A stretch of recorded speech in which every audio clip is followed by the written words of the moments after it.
सीमा, तुम्हारा test positive आया है। तुम माँ बनने वाली हो।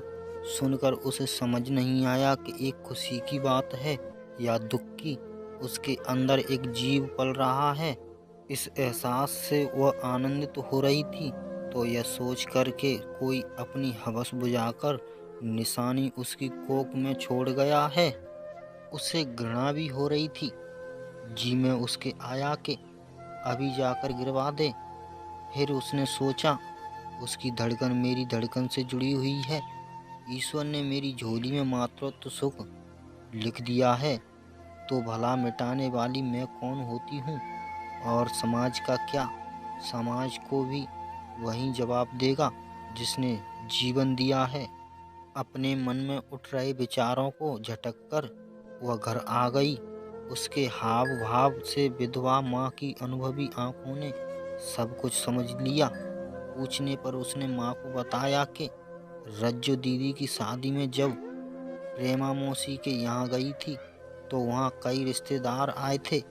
उन्हीं में से किसी ने, पर तुम चिंता ना करो, मैंने डॉक्टर साहिबा से बात कर ली है। 1-2 दिन में जाकर इस झंझट से मुक्ति पा लूंगी।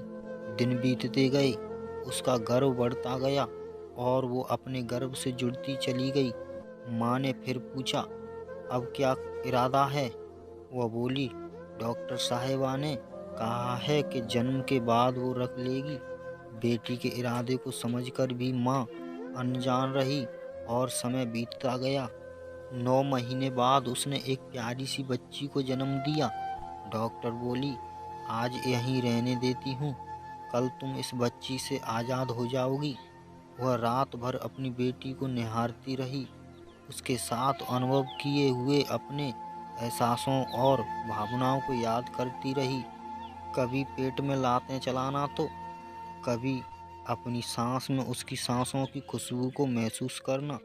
बेटी की नन्ही नन्ही उंगलियों के स्पर्श ने उसे मोहपास में बांध लिया और तड़के ही वह अपनी बेटी को लेकर घर आ गई।